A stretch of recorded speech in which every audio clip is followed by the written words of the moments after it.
Kung Isus ko, tungkol niya itong tagalan masin mo tutubo, mag-isigot mo dito sa word.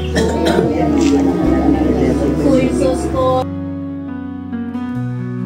Ang biyaan, apan dili kini usaka kadaot sa pag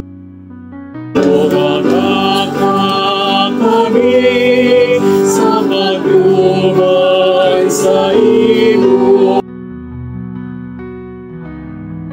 Kanina, pili ka 40 ka adlaw sukad nga may kaliwan siya.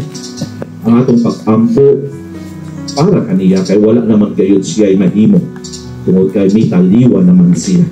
No? Pero kita nga ania pa diri sa kalibutan, anaa kita'y mabuhat para kaniya. Na siya unta mahinluan sa tanan nga mga kasalanan ay yang nabuhat aron mahimo siyang angayan na makasulod sa kinaharian sa Dios. Na mahisama o makauban siya sa ginatawag ni Jesus na iyang pamilya. Matod pa sa Ebanghelyo. No? Dili naman siya makapaminaw sa pulong, dili na niya mabuhat ang mga pagtulunan na gitudlo ni Kristo kanato. Pero pinaagi sa atong mga pag-ampo, pag ginaagi sa atong pangalyupo sa Ginoo, kita nagalaon na unta madawat niya ang isaan ni Kristo na kinabuhi na walay katapusan. Amen.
Karunok sa oras sa amoy kamatay.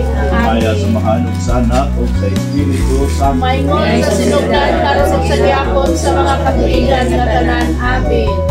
Ang Ginoo manaa kaninyo. Manausap kaninyo. Manalangin kaninyo ang makagagahom nga Dios, ang Amahan ug ang Anak ug ang Espiritu Santo. Amen. Mga igsoon, tapos na ang misa, dadaang kalinaw ug gugma ni Kristo. Salamat sa Diyos.